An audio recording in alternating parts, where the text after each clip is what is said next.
Lahore central jail में 23 मार्च 1931 की शुरुआत किसी और दिन की तरह ही हुई थी। फर्क सिर्फ इतना था कि सुबह सुबह जोर की आंधी आई थी, बहुत तेज।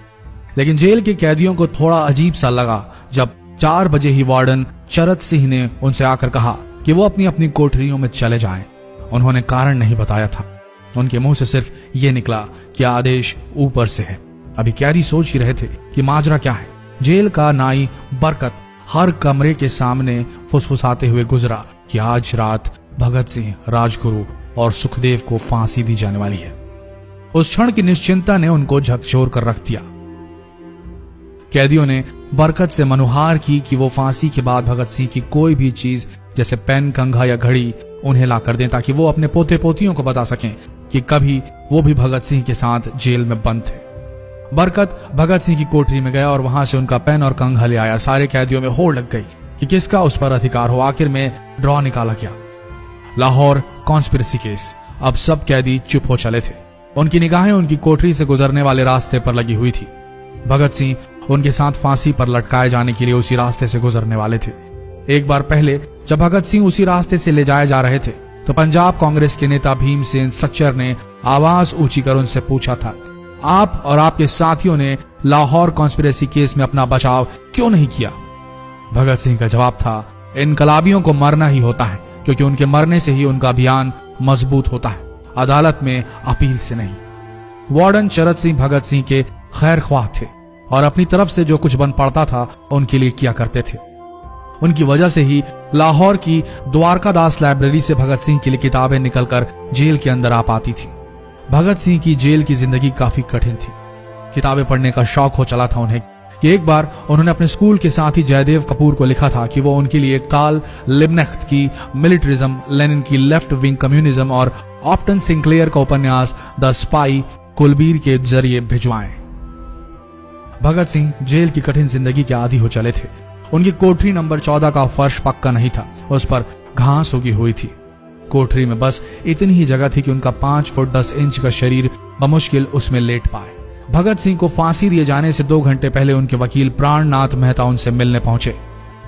मेहता ने बाद में लिखा कि भगत सिंह अपनी छोटी सी कोठरी में पिंजड़े में बंद शेर की तरह चक्कर लगा रहे थे। इनकलाब जिंदाबाद। उन्होंने मुस्कुराकर मेहता को स्वागत किया और पूछा कि आप मेरी किताब रिवोल्यूशनरी लेनिन लाए या नहीं। जब मेहता ने उन्हें किताब दी तो वे उसे उसी समय पढ़ने लगे मानो उनके पास अब ज्यादा समय न बचा।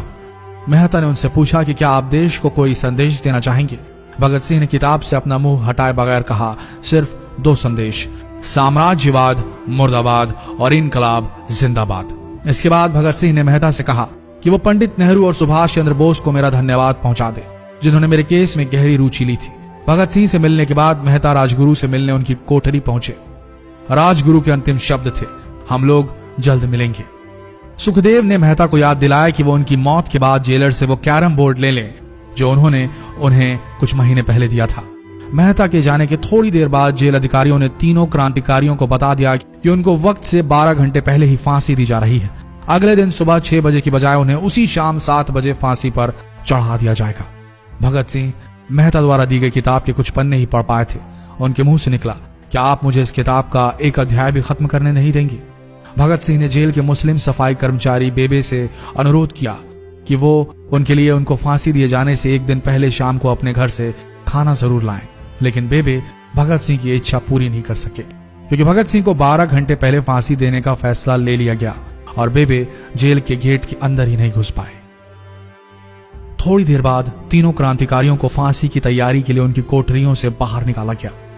भगत सिंह, राजगुरु और सुखदेव ने अपने हाथ जोड़े और अपना प्रिय आजादी गीत गाने लगे। कभी वो दिन भी आएगा कि जब आजाद होंगे हम, या अपनी ही जमीन होगी या अपना आसमान होगा। फिर इन तीनों का एक एक करके वजन लिया गया। सबके वजन बढ़ गए थे। इन सब से कहा गया कि अपना आखिरी स्नान करें। फिर उनको काले कपड़े पहनाए गए लेकिन उनके चेहरे खुले रहने दिए गए। चरत सिंह ने भगत सिंह के कान में फुसफुसा कर कहा कि वाहे गुरु को याद करो।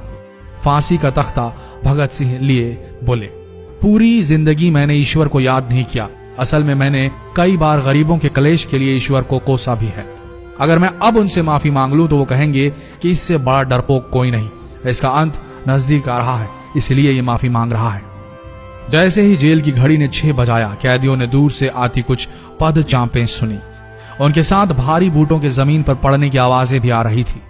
साथ में एक गाने का भी दबा स्वर सुनाई दे रहा था, सरफरोशी की तमन्ना अब हमारे दिल में है। सभी को अचानक जोर जोर से इनकलाब जिंदाबाद और हिंदुस्तान आजाद हो किनारे सुनाई देने लगे। फांसी का तख्ता पुराना था, लेकिन फांसी देने वाला काफी तंदुरुस्त। फांसी देने के लिए मसीह जल्लाद को लाहौर के पास शाहदरा से बुलवाया गया था। भगत सिंह इन तीनों के बीच में खड़े थे। भगत सिंह अपनी मां को दिया गया वो वचन पूरा करना चाहते थे कि वो फांसी के तख्ते से इनकलाब जिंदाबाद का नारा लगाएंगे। लाहौर जिला कांग्रेस के सचिव पिंडी दास सोंधी का घर लाहौर सेंट्रल जेल से बिल्कुल लगा हुआ था। भगत सिंह ने इतनी जोर से इनकलाब जिंदाबाद का नारा लगाया कि उनकी आवाज सोंधी के घर तक सुनाई दी। उनकी आवाज सुनते ही जेल के दूसरे कैदी भी नारे लगाने लगे।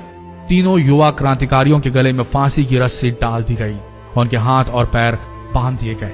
तभी जल्लाद ने पूछा, सबसे पहले कौन जाएगा? सुखदेव ने सबसे पहले फांसी पर लटकने की हामी भरी। जल्लाद ने एक एक कर रस्सियां खींची और उनके पैरों के नीचे लगे तख्तों को पैर मारकर हटा दिया। काफी देर तक उनके शव तख्तों से लटकते रहे। अंत में उन्हें नीचे उतारा गया और वहां मौजूद डॉक्टरों लेफ्टिनेंट कर्नल जे नेल्सन और लेफ्टिनेंट कर्नल NS सोंधी ने उन्हें मृत घोषित किया। एक जेल अधिकारी पर फांसी का इतना असर हुआ कि जब उससे कहा गया कि वो मृतकों की पहचान करें तो उसने ऐसा करने से इनकार कर दिया। उसे उसी जगह पर निलंबित कर दिया गया अंग्रेजों द्वारा। एक जूनियर अफसर ने यह काम अंजाम दिया। पहले योजना थी कि इन सब का अंतिम संस्कार जेल के अंदर ही किया जाएगा, लेकिन फिर यह विचार त्यागना पड़ा जब अधिकारियों को आभास हुआ कि जेल से धुआं उठते देख बाहर खड़ी भीड़ जेल पर हमला कर सकती है। इसलिए जेल की पिछली दीवार तोड़ी गई। उसी रास्ते से ट्रक जेल के अंदर लाया गया और उस पर बहुत अपमानजनक तरीके से उन शवों को एक सामान की तरह लाद दिया गया। पहले तय हुआ था कि उनका अंतिम संस्कार रावी के तट पर किया जाएगा, लेकिन रावी में पानी बहुत ही कम था, इसलिए सतलज के किनारे शवों को जलाने का फैसला लिया गया। उनके पार्थिव शरीर को फिरोजपुर के पास सतलज के किनारे लाया गया। तब तक रात के 10 बज चुके थे। इस बीच उप पुलिस अधीक्षक कसूर सुदर्शन सिंह कसूर गांव से एक पुजारी जगदीश अचरज को बुला लाए। अभी उनमें आग लगाई ही गई थी कि लोगों को इसके बारे में पता चल गया। जैसे ही ब्रितानी सैनिकों ने लोगों को अपनी तरफ आते देखा, वो शवों को वहीं छोड़कर अपने वाहनों की तरफ भागे। सारी रात गांव के लोगों ने उन शवों के चारों ओर पहरा दिया। अगले दिन दोपहर के आसपास जिला मजिस्ट्रेट की दस्तखत के साथ लाहौर के कई इलाकों में नोटिस चिपकाया गया, जिसमें बताया गया कि भगत सिंह, सुखदेव और राजगुरु का सतलज के किनारे हिंदू सिख रीति से अंतिम संस्कार कर दिया गया है। तो ये थे भगत सिंह की जिंदगी के वो 12 आखिरी घंटे। आशा करते हैं इस वीडियो में सुनाई गई ये कहानी आज युवा पीढ़ी के दिलों में मर चुके देशभक्ति को जगाने में कामयाब होंगे। जितना हो सके इस संदेश को पूरे देश में पहुंचाएं। इस वीडियो को शेयर करें फेसबुक पर, व्हाट्सएप पर, और हो सके तो इस पेज को फॉलो करें ताकि ऐसे ही वीडियोस आप तक सही समय पर पहुंच सके। मिलते हैं अगले वीडियो में, तब तक के लिए आप सबका धन्यवाद।